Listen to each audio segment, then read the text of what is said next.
بسم اللہ الرحمن الرحیم۔ السلام علیکم، میں ہوں علی اصغر اور آپ دیکھ رہے ہیں میرا یوٹیوب چینل۔ جماعت اسلامی اور پی ٹی آئی کے درمیان پھڈا، جبکہ دوسری جانب تحریک لبیک کے امیر حافظ سعد رضوی کے خلاف ایک اور پروپیگنڈا۔ اس ویڈیو میں ہم اسی کے متعلق بات کریں گے،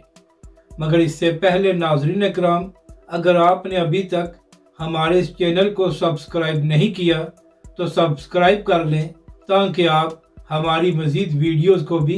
دیکھ سکیں۔ اور اگر ناظرین اکرام آپ کو یہ ویڈیو اچھی لگے تو اسے لائک اور شیئر ضرور کریں اور کمنٹس کے ذریعے اپنی رائے کا بھی اظہار کریں۔ تو ناظرین اکرام، ہر سال کی طرح اس سال بھی تحریک لبیک پاکستان نے نئے سال کا آغاز لبیک اور تاجدار ختم نبوت کے نعرے لگا کر کیا ہے۔ ناظرین اکرام، تحریک لبیک کے امیر حافظ سعد رضوی کے حکم پر ٹی ایل پی نے پورے ملک کے بڑے بڑے شہروں میں رکن سازی کیمپ لگائے تھے، اور وہاں پر تحریک لبیک پاکستان نے نہ صرف تحریک لبیک کا پیغام عام عوام تک پہنچایا، بلکہ اس کے بعد تحریک لبیک پاکستان نے نئے سال کا آغاز بھی لبیک کے نعروں سے کیا ہے۔ ناظرین اکرام، کچھ لوگ اپنے لیڈر کے نعرے لگا کر نئے سال کا آغاز کر رہے تھے، جبکہ دوسری جانب تحریک لبیک پاکستان تاجدار ختم نبوت اور لبیک کے نعرے لگا کر نئے سال کا آغاز کر رہی تھی۔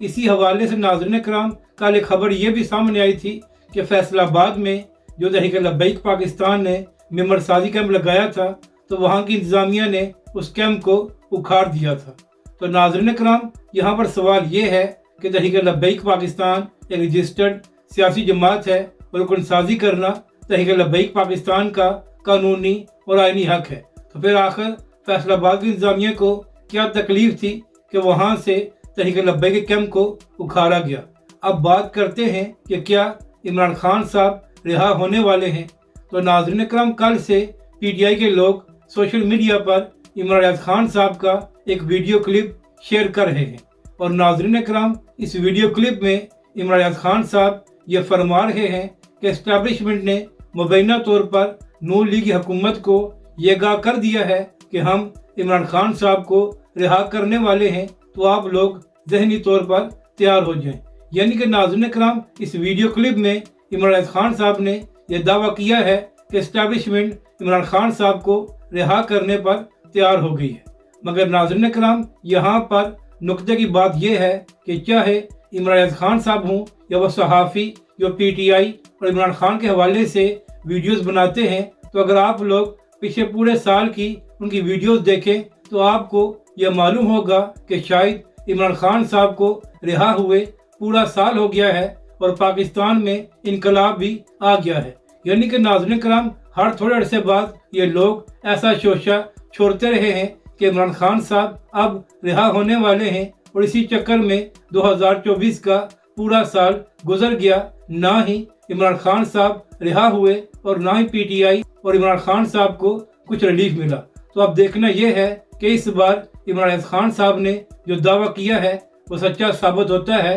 یا نہیں۔ اب بات کرتے ہیں کہ پی ٹی آئی اور جماعت اسلامی کے درمیان کیوں پھڈا پڑا ہوا ہے۔ تو ناظرین کرام، جب چند ماہ پہلے تحریک لبیک پاکستان نے فلسطین کے حق میں فیض آباد میں دھرنا دیا تھا، تو اس وقت پی ٹی آئی کے لوگ یہ کہہ رہے تھے کہ تحریک لبیک اور حافظ سعد رضوی نے ایک فرمائشی دھرنا دیا ہے، تو اصل دھرنا وہ ہوگا جو اس کے بعد جماعت اسلامی دے گی، اور جماعت اسلامی عوام کے حقوق کی بات کرتی ہے، اور یہی ایک عوامی جماعت ہے۔ مگر ناظرین کرام، آج کل وہی عوامی جماعت پی ٹی آئی والوں کو اچھی نہیں لگ رہی، اور اس کی وجہ یہ ہے کہ شاید 2 یا 3 دن پہلے جماعت اسلامی کے امیر حافظ نعیم الرحمن صاحب نے کراچی میں خطاب کرتے ہوئے یہ مطالبہ کیا کہ عمران خان صاحب اڈیالہ جیل سے یہ بیان جاری کریں کہ وہ اسرائیل کو نہیں مانتے۔ تو جیسے ہی یہ بیان حافظ نعیم الرحمن صاحب کا سوشل میڈیا پر وائرل ہوا، تو اس کے بعد